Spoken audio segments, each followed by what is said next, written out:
इसके इसके मुतालिक जो है वो अहम चीज़ें बताई जाए। नोट्स मेकिंग, इसको उर्दू में हम नुकात नवीसी भी कहते हैं। अच्छा, किसी मरहले पे मैंने आप लोगों के माइक म्यूट किए हुए हैं। अगर आप लोगों को कोई भी चीज़ किसी भी मरहले पे सीखनी हो, समझनी हो, कोई सवाल ज़हन में हो, तो आप मुझसे हैंड रेज़ करके पूछ सकते हैं, ठीक है? कोई भी पॉइंट आपको समझ नहीं आया, कोशिश कीजिएगा पहले ये चीज़ें क्लियर हो जाएँ जो मैं आपको बता रही हूँ। स्लाइड वाइज़ चलते हैं। उस स्लाइड में आपको कोई चीज़ समझ नहीं आए तो वो आप मुझसे पूछ सकते हैं, ठीक है? अच्छा जी, यहाँ आपको पहले मैं आप लोगों से पूछूँ, I am audible to you? आप लोगों को मेरी आवाज़ आ रही है? मुझे आप थंब अप करके बता दीजिए ताकि हम फिर आगे चलें। कोई भी मुझे बता सकता है? ठीक है। अच्छा जी, आपको नोट्स मेकिंग में किन चीज़ों को ज़हन में रखने की ज़रूरत है? सबसे पहली चीज़ ये, आपका पहला सवाल होता है तफ़हीम का। जो लोग क्लास 10 के स्टूडेंट्स हैं, उनको ये चीज़ अच्छी तरह मालूम होगी कि आपका P1 का सबसे पहला सवाल तफ़हीम का होता है, कॉम्प्रिहेंशन का। अब उसके बाद आपका आ जाता है मल्टीपल मैचिंग, उसके बाद थर्ड क्वेश्चन में आपका ये आ जाता है नोट्स मेकिंग। तो अगर आप लोग सिंपल सी एक बात आप लोगों के ज़हन में रखें कि आपके नोट्स मेकिंग के आंसर आपके तफ़हीम के आंसर से डिफरेंट होने चाहिए। डिफरेंट कैसे होंगे? वो डिफरेंट उस सूरत में होंगे जब आपने उनके आंसर्स जिस तरह उस तरह लिखे होंगे जिस तरह से वो रिक्वायर्ड हैं। तो आप सबसे पहले पहली चीज़ ये कि P1 में आपकी टोटली रीडिंग बेस्ड पेपर होता है। जितनी अच्छी रीडिंग होगी, आपकी उतनी जल्दी आप क्वेश्चन पे आएँगे। ठीक है? तो तफ़हीम का जहाँ पे आपके आप स्लाइड्स में देख लीजिए, आपको दोनों चीज़ों में सबसे पहले अपना पैराग्राफ पढ़ना है, देन फिर आपने अपने आंसर्स देने हैं।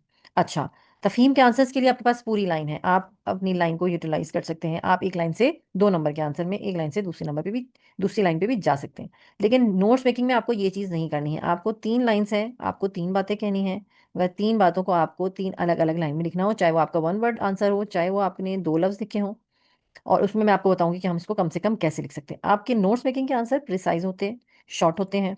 आप तफ़हीम की तरह पूरे-पूरे जुमले नहीं लिखते। बाज़ औक़ात तफ़हीम में भी आपको 1 वर्ड आंसर कह दिया जाता है, लेकिन मैं बच्चों से कहती हूँ कि आप 1 वर्ड आंसर भी हो, फिर भी जुमले की सूरत में लिखें, ठीक है? अगर आपने फ़र्ज़ करें नोट्स मेकिंग के तीनों में 3 चीज़ें पूछी गई हैं, वो आपने एक लाइन में लिख दी हैं, तो आपका वो गलत माना जाएगा। तो आपको सबसे पहली तफ़हीम और नोट्स मेकिंग में फ़र्क यही है कि आपको अलग-अलग लाइनों में अपने आंसर लिखने हैं। पहली चीज़ ये, दूसरी चीज़ ये कि आपको अपने आंसर्स प्रिसाइज़ लिखने हैं, शॉर्ट करके लिखने हैं। नोट्स का मतलब ये है जो हेडिंग लिखने से जिस तरह शह सुर्ख़ी होती है, हेडिंग होती है, जिस तरह से आप लोग लिख रहे होते हैं। आप न्यूज़पेपर में पढ़ रहे होते हैं, कभी आपने न्यूज़पेपर का अगर मुताला किया हो तो उसमें देखा होगा आपने क्या लिखा हुआ है, ऊपर एक हेडिंग डली हुई है कि कराची की आवाम के लिए खुशखबरी। अब ये लिखा हुआ है, नीचे उसकी पूरी खबर दी गई। इसी तरह से आपके आंसर्स भी होने चाहिए नोट्स मेकिंग के, जिसमें आपको ऊपर आपको सिर्फ़ उन्होंने कहा है कि अगर 2 बातें तो आपने सिर्फ़ सिंपल 2 बातें लिखनी है, उसके अलावा आपने कुछ नहीं लिखना है, ठीक है? आई होप कि आपको ये चीज़ समझ में आ गई होगी कि आपको तफ़हीम में और आपको नोट्स मेकिंग में किन चीज़ों का ख़्याल रखना है आंसर्स लिखने में, ठीक है? इसके मुतालिक अगर कोई सवाल आपके ज़हन में है, तो आप पूछ सकते हैं, वरना फिर हम आगे चलते हैं, ठीक है? नहीं पूछना कोई? चलिए फिर हम आगे चलते हैं।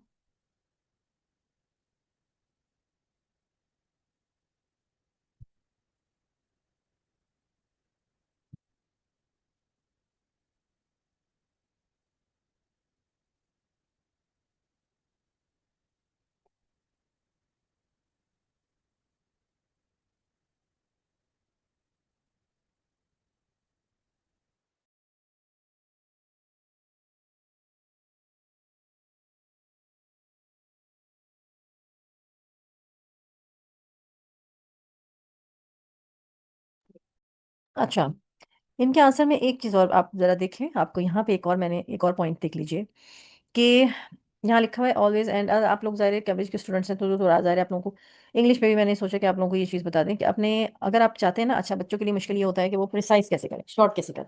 शॉर्ट करने का सबसे आसान तरीका ये है कि आपको लिखना आपने यकीनन मुहावरे पढ़े होंगे, उनका यूज़ भी आपने सीखा होगा।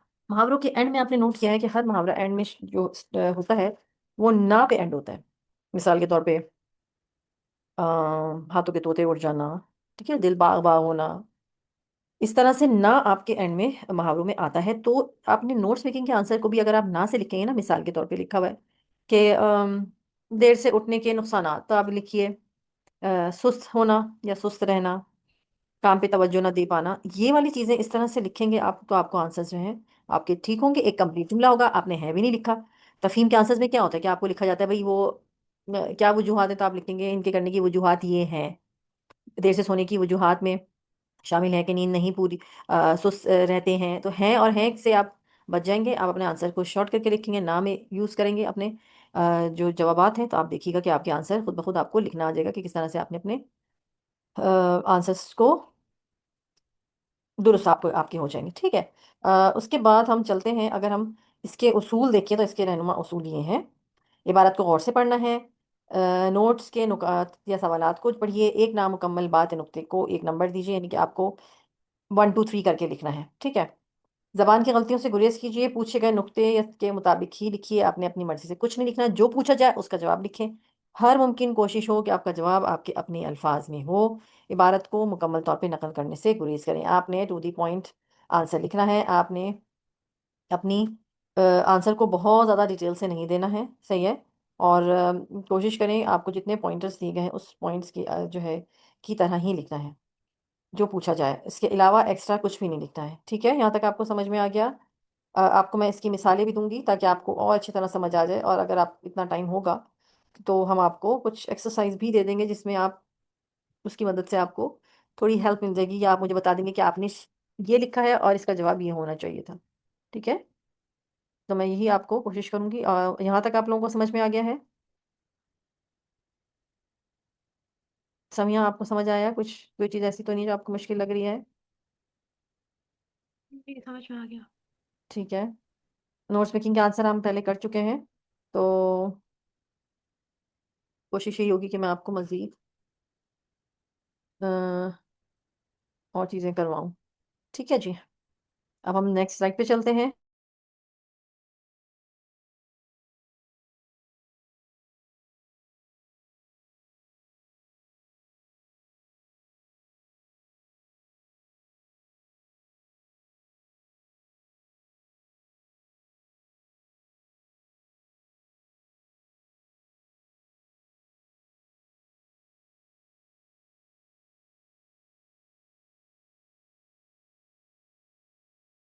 ये इसमें एक पॉइंट हमारा रह गया था, ये मैंने आपको इसमें लिखा था right according to the marks. आपने जितने मार्क्स हैं उसके अकॉर्डिंग लिखना है, आपको अलग से लिखने की ज़रूरत नहीं है, ठीक है?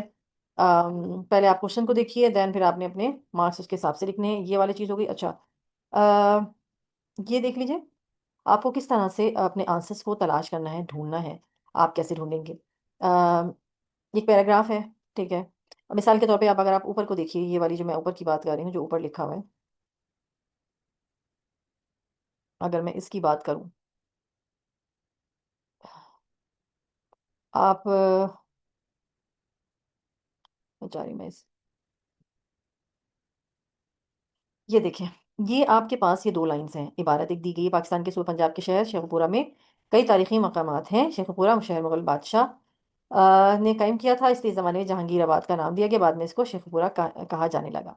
अब आपसे सवाल किया गया है कि पाकिस्तान के शहर शेखुपुरा का पूरा नाम, तो उसका पूरा नाम क्या था? यहाँ लिखा हुआ है जहांगीराबाद। अच्छा, यहाँ पे अ एक तो ये उन्होंने बहुत आसान दिया है, मैं आपको मुश्किल वाला भी दिखाती हूँ। उन्होंने पूरी लाइन लिख दी है, ठीक है? ये एक बुक में से दिया गया है, ज़ाहिर है आपको नज़र आ रहा होगा। मगर आपने अगर सिर्फ़ नाम लिखेंगे जहांगीराबाद, तो ये भी ठीक होगा और आपने ऐसे ही लिखना है। यहाँ उन्होंने सिर्फ़ आपको ये बताया कि आपको अपना आंसर कैसे ढूँढना है। आपके पास पेन है, तो आप जब आप लिखने लगें, जब आप पढ़ने लगें, तो आपको इस तरह से अंडरलाइन लगाना है। फिर इस तरीके से अभी ये वाले भी देखिए, आपके पास हमेशा याद रखें, काम करते हुए जब आप क्लास में काम कर रहे हैं, उस टाइम पे पेंसिल से अंडरलाइन करें चीज़ें। जब आप पेपर करेंगे, पेपर में कर रहे हैं, तो ज़ाहिर है उस वक़्त उस वक़्त ही पेंसिल इस्तेमाल कर सकते हैं। और लेकिन पेंसिल का मैं इसलिए नहीं कह रही, कहीं ऐसा ना हो कि आप लोग बहुत बहुत डार्क इस्तेमाल कर लें, तो पेन से ये चीज़ें लिख के अंडरलाइन अगर करना चाहें कर लें, वरना सिंपल आपने क्या करना है, पढ़ने के बाद एक पैराग्राफ के यहाँ पे साइड पे पॉइंटर्स लिख दें और हल्के हाथ से अंडरलाइन करें, अगर आप कर रहे हैं पेंसिल से भी। बस इस चीज़ का मैं इसलिए मना कर रही हूँ क्योंकि बहुत से बच्चे डार्क यूज़ कर लेते हैं, वो फिर पीछे आ जाता है, फिर वो मसला जो है ना आपके लिए थोड़ा-सा मुश्किल हो जाता है। वो पेपर, आपको पता है कि आपका पेपर स्कैन होके जाता है, तो इसलिए आप कोशिश करें कि आप हल्के हाथ से लिखें। जब आप आंसर्स लिख रहे हैं, वो भी हल्के हाथ से लिखें। आप मार्क कर रहे हैं कोई चीज़, वो भी कि आपका एक पेज से आपके दूसरे पेज पे निशान ना जाए। क्योंकि आपके पेपर स्कैन होके जाते हैं, तो वो निशान जो है वो फिर उसमें प्रॉब्लम जो है ना आपको आए। ठीक है? आई होप कि आपको ये चीज़ समझ आ गई होगी कि किस तरह से अपने जवाब को जो है वो आपने अम, ढूँढना है, किस तरह तलाश करना है और फिर आपने अ, जवाब को आपने जो है वो करना है। अच्छा, यहाँ आप देखिए इसी तरह से उन्होंने अंडरलाइन किया हुआ है। अब आपको भी इसी तरह से अंडरलाइन करना है। आपको ये आपको दिखाया इसलिए जा रहा है कि बच्चे कहा जाता है बहुत लेकिन स्टूडेंट्स नहीं करते हैं। अगर आपको आंसर्स जल्दी आपको चाहिए, आप चाहेंगे कि जल्दी से आंसर की तरफ आएँ, लिखने की तरफ, तो उसके लिए आपको इस तरह अंडरलाइन करना पड़ेगा। आपको जो मेन चीज़ नज़र आ रही है, कोई वाक़या नज़र आ रहा है, उसको अंडरलाइन कर लीजिए, ठीक है? यहाँ उन्होंने, मैं आपको फर्स्ट से और दिखाती हूँ, यहाँ लिखा हुआ है हिरन मीनार के तामीर की वजह लिखा हुआ है। उन्होंने सिर्फ़ आपको ये बताया है ये आपसे कि आप वजह ढूँढनी है, तो आपको वजह कहाँ तलाश करनी है, अंडरलाइन करेंगे, फिर सवाल पे आएँगे और फिर सवाल के अकॉर्डिंग अपना आंसर जो है वो यहाँ पे लिखेंगे। इन चीज़ों का आपको ध्यान रखना है। अंडरलाइन जो भी आपको लग रहा है आप करें और साइड में लिखते रहें अगर आपके पास इतनी जगह है तो, ठीक है? हाँ, यहाँ पे इन्होंने नोट्स लिखा हुआ है लेकिन मैं आपको इस वाले की तरफ लेके जा रही हूँ जो मेरे पास एक है। मेरे पास एक कैम्ब्रिज का पेपर है और बच्चों का, उसमें आप देखें, अब आप क्योंकि मैंने अभी सिर्फ़ आपको ये दिखाने के लिए कि अच्छा एक चीज़ और, यहाँ ये देखें, ये भी एक पेपर है। अब जो मैं आपको बात बता रही हूँ कि आपको आंसर्स इस तरह से लिखने हैं, वो आंसर्स यहाँ पे मौजूद हैं, आप चेक कर सकते हैं। तो आई होप कि थोड़ा क्लियर हो, तो पिक्चर ज़रा वैसी है क्योंकि मैंने पिक्चर ली है। मैं सिर्फ़ आपको ये दिखाना चाह रही हूँ कि इस बच्चे ने किस तरीके से अपने आंसर्स डेवलप करके फिर लिखे हैं। अच्छा, यहाँ पे आपको काट के भी देखें, लिखा हुआ नज़र आ रहा होगा कि अ, आपको नज़र आ रहा होगा यहाँ पे काट के बच्चे ने लिखा हुआ है। अच्छा, मैं जहाँ तक मेरी सजेशन है या अगर मैं आपको एडवाइस दूँगी, ये चीज़ नहीं करें क्योंकि अब देखें इन्होंने इतनी सी जगह पे लिखा, उनको रियलाइज़ हुआ कि उन्होंने अपने आंसर सही नहीं किए हैं, तो उन्होंने फ़ौरन अपने आंसर को आगे लिख लिया। अब फ़र्ज़ करें अगर आपकी राइटिंग बहुत बड़ी है, आपके आंसर वैसे तो आपको लिखना ही इतने में है, आपने ये देखा, एक तरह से आप इसका फ़ायदा भी देख लीजिए कि अगर आपने शॉर्ट आंसर लिखा है, तो आपने काट के आगे लिख दिया, तो आपका आंसर वो करेक्ट हो गया। आपका आंसर फ़र्ज़ करें अगर आपने आंसर ही इतना बड़ा लिख लिया, आपके पास गुंजाइश ही नहीं है और वो जो मैं आपको स्कैन करने वाली बात बता रही हूँ कि जब पेपर आपका स्कैन होता है, तो आपका कहीं ऊपर-नीचे साइड में लिखा हुआ आपका कंसीडर नहीं होता। अच्छा, यहाँ मैंने क्योंकि ये मेरे हाथ का है, आप देखिए नीचे मैंने लिखा हुआ है काट के ना लिखें। अब ये फिर भी उनको मार्क्स दे दिए हैं। अगर वो ज़रा-सा भी ऊपर-नीचे कहीं होते, तो उनको मार्क्स नहीं मिलते, उनको मार्क्स बिल्कुल भी नहीं मिलते। जब आपको आपको लिखा, आपने रियलाइज़ किया कि यहाँ पे आपके पास आगे गुंजाइश है, आपने आगे लिख दिया। बजाय ऊपर लिखने के लाइन से साइड में लिखने के, वो अगर आपको मैं ये बताती हूँ कि अगर आप साइड में क्या-क्या मतलब है जो मैं आपको बताना चाह रही हूँ। अगर इन्होंने काट के यहाँ लिख दिया, इन्होंने काट के यहाँ लिख दिया, ये काट के यहाँ, जैसे यहाँ मैंने लिखा हुआ है, इधर अगर ये लिखेंगे, इनको मार्क्स नहीं मिलेंगे, ठीक है? आपको अगर आपको चाहिए कि आपको आंसर के पूरे नंबर मिलें, तो आपको सिर्फ़ ये जो लाइन्स दी हुई हैं, यहाँ लिखना है। एक वर्ड भी आपका नीचे नहीं आना चाहिए। ये अब आप इसका राइटिंग स्टाइल देख लें, इन्होंने कैसे लिखा। इनसे पूछा गया था बानिए पाकिस्तान और ज़ियारत। अच्छा, कभी आप हर बुक में मैं आप लोगों को ये एडवाइस करूँगी कि 2 से 3 बुक्स अपनी प्रैक्टिस के लिए लें। बादबाने उर्दू है, उसमें सरफ़राज़ मुमताज़ उर्दू है और काविश जदीद है, नवाए शौक़ है, मारिया सलीम की बुक है। आपके पास काफ़ी बुक्स हैं, आप मल्टीपल बुक से करें। मेरे पास ये जो बुक मैंने ये वाली है, ये काविश जदीद की है और इसमें इस तरह से आंसर है, देखें। आंसर ही इटसेल्फ नुकात की सूरत में बानिए पाकिस्तान और ज़ियारत। अब बच्चे, क्योंकि ये मैंने इनको इसीलिए दिया था ताकि उनको आइडिया हो, क्योंकि ये बुक का सवाल है किसी दूसरी बुक का। तो उसमें ये नहीं दिया गया था कि बानिए पाकिस्तान और ज़ियारत के मुतालिक 2 बातें। आप सिर्फ़ यहाँ पे 2 लाइन्स दी हुई थी। इसका मतलब क्या था, आपको 2 चीज़ें लिखनी है। यहाँ पे कहीं मेंशन नहीं है इसमें, इस वाले सवाल में, कि आपको 2 पे लिखना है या 3 पे लिखना है। 3 लाइन्स हैं, उन्होंने 3 लाइन पे लिख दिया। तो आपकी भी ऐसी प्रैक्टिस होनी चाहिए। अच्छा, अब इसमें क्या चीज़ें हैं? 2 बातें हैं, बानिए पाकिस्तान और ज़ियारत। एक बात बानिए पाकिस्तान के बारे में लिखें, एक बात ज़ियारत के बारे में। ज़ियारत शहर और उसकी अहमियत, ज़ियारत शहर के मुताबिक लिखा, उसकी अहमियत लिखा।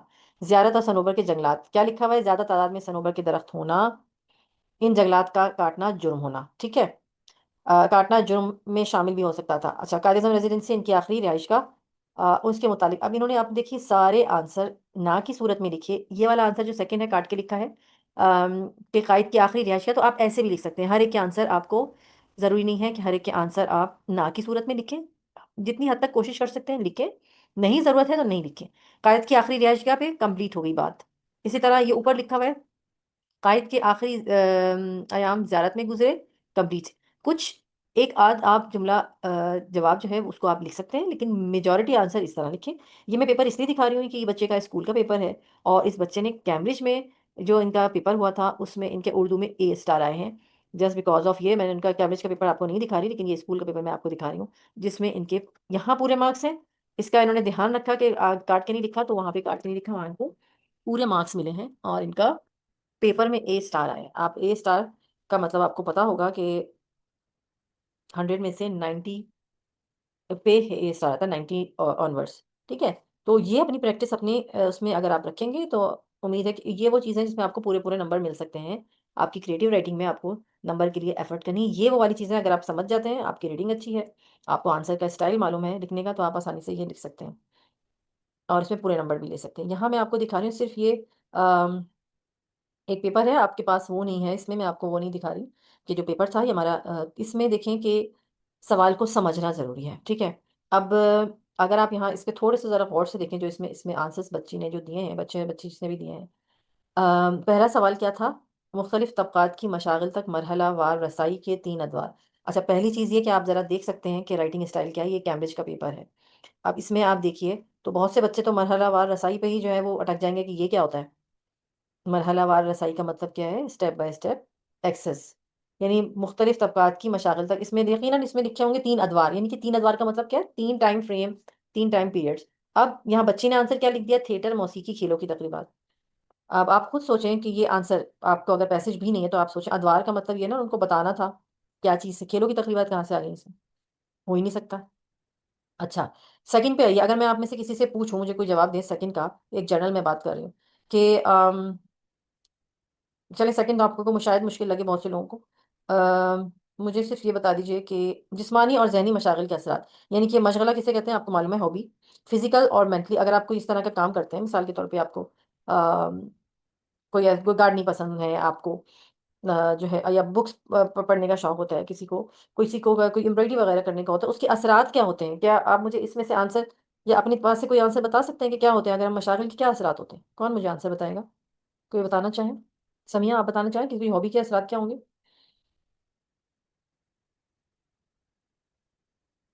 साद, आप बताइए आंसर के टाइम पे जी।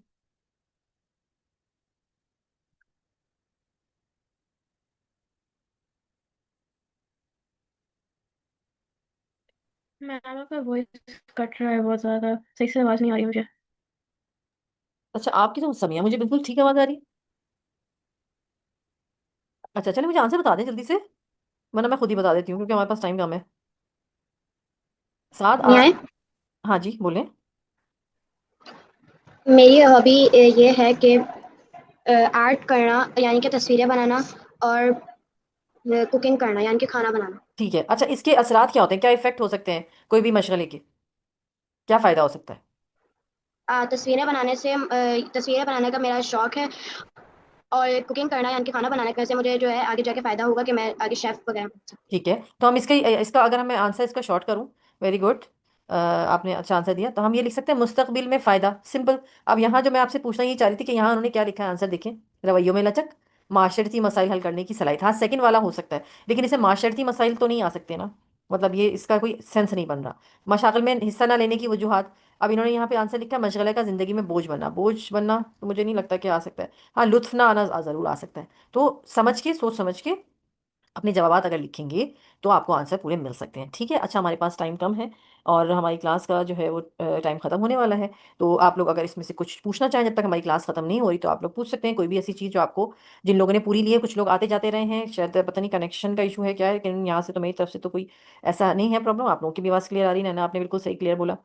तो कोई ऐसी चीज़ जो आप पूछना चाहें तो इस क्लास के हवाले से पूछ सकते हैं, वरना अगर आप फीडबैक देना चाहें तो आप वो भी दे सकते हैं ग्रुप पे। पूछना चाहें तो अगर आप पूछ लीजिए कोई चीज़ ऐसी जो आपको समझ नहीं आ रही हो। कोशिश तो की है कि आप मैं आपको अहम अहम पॉइंट्स बता दूं। जी,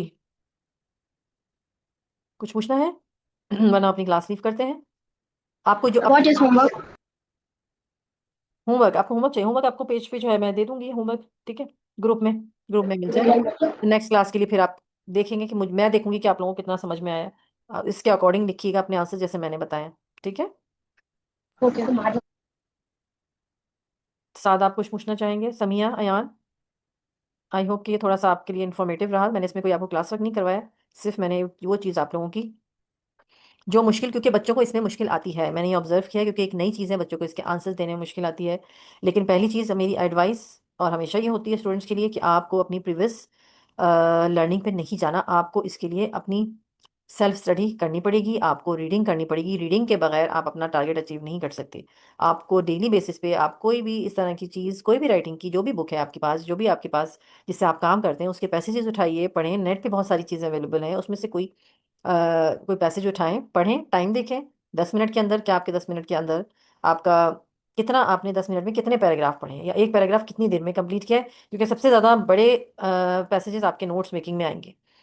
नोट्स मेकिंग में सबसे बड़ा पैसेज आता है, मल्टीपल मैचिंग में भी होता है, लेकिन उसके बाद नोट्स मेकिंग में होता है। अब आप ये अंदाज़ा लगा लीजिए, ये लास्ट ईयर का पेपर का जो मैं आपको दिखा रही हूँ, स्क्रीन पे नज़र आ रहा है, कितना मुश्किल इसमें वर्ड्स हैं। आप लोगों के सोचिए, इज्तिमाई अहदाफ क्या होते हैं? क्या किसी को मालूम है इज्तिमाई अहदाफ क्या होते हैं? कौन बताएगा? जो सेकंड में लिखा हुआ है, साद आप बताएंगे? साद अमीन, अगर आपको ये लफ्ज़ समझ में आया है, इज्तिमाई अहदाफ। क्योंकि ना अगर आपको अंडरस्टैंडिंग नहीं होगी तो फिर आप गलत आंसर लिखेंगे। ये इस चीज़ का प्रूव है यहाँ पे। ये जो जिस भी बच्चे का है, ये इस चीज़ का प्रूव है कि इसने आंसर जो है वो समझ के नहीं लिखा है, अपनी तरफ से लिख दिया। इज्तिमाई अहदाफ, इसका क्या मतलब है? कौन बताएगा? अहदाफ का मतलब होता है टारगेट, इज्तिमाई का मतलब कलेक्टिव। यानी कि इसका इसका फ़ायदा क्या होना है, इसका इसका जो है वो क्या इम्पेक्ट आएगा, क्या नतीजा निकलेगा? मशागिल के इनफरादी और इज्तिमाई। तो यहाँ उन्होंने जवाब लिख दिया, खूब आराम करना और वर्जिश करना। तो वर्जिश करना तो चले हो सकता है, आराम करना तो नहीं होगा मेरे ख्याल से, क्योंकि मशागिल को आराम करने में नहीं लेकर आ सकते। ठीक है ना? चलिए जी, उम्मीद है कि आप लोगों ने इस क्लास से कुछ सीखा होगा, फ़ायदा उठाया होगा, और आपकी लर्निंग हुई होगी।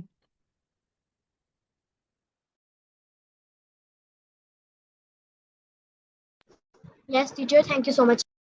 ओके, आप लोगों का भी शुक्रिया कि आपने अपना टाइम निकाला और आप इस क्लास में आए। और अगर आप लोगों को इनरोल करना हो तो आप आ सकते हैं हमारे बैच में, जो कि स्टार्ट हुआ है।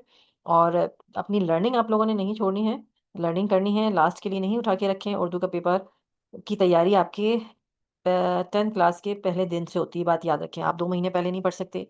इवन आप जनवरी से भी अगर स्टार्ट करेंगे तो फिर भी बहुत लेट हो जाएगी। आप लोगों को जितना जल्दी हो सके आप लोग अपनी तैयारी स्टार्ट करें, बल्कि आज से अपनी तैयारी स्टार्ट करें। रोज़ाना एक टॉपिक कोई भी लेके उसकी तैयारी करें। डेली बेसिस पे आपकी तैयारी, आपकी लैंग्वेज की तैयारी आपकी डेली बेसिस पे होती है। आपकी 2 दिन पहले आपको ना वोकेबलरी आपके पास होगी, ना आपके पास कोई आपको लिखने का अंदाज मालूम होगा। ये आपकी डेली प्रैक्टिस है। अगर आप चाहते हैं कि आप पेपर की तैयारी, समझिए कि आप ये समझें कि हम पेपर की तैयारी इसकी आज से ही कर रहे हैं। उसके लिए जो भी चीज़, जो भी आपको आपको बुक्स लेनी है, आप बुक्स लें। आप अपने टाइमिंग पे काम करें। टाइम मैनेजमेंट किस तरह से आपको करना है, एक सवाल को कितनी देर में। मैं आगे आने वाली क्लासेस में बताऊंगी कि इस सवाल को आपको इतने मिनट में कंप्लीट करना है, ताकि टाइमली आप पूरा पेपर कर सकें। कुछ बच्चों की राइटिंग स्लो होती है, तो उनको उस पे अपनी पेस पे काम करना ज़रूरी है। तो आप लोगों को जो भी, अगर आपको किसी तरह की भी मालूमात चाहिए तो जो है ग्रुप पे आप पूछ सकते हैं। किसी को इनरोल होना है तो भी हो सकते हैं। हमारे बैच जो है वो स्टार्ट हो गए हैं, और वो स्टार्ट हैं मई जून से ही स्टार्ट हो गए थे। और जिस जिस तरह से भी आप अपनी तैयारी के लिए जो भी आपको हेल्प चाहिए वो हम आपको प्रोवाइड करेंगे। ठीक है? Okay ji, thank you so much. अल्लाह हाफिज़। अल्लाह हाफिज।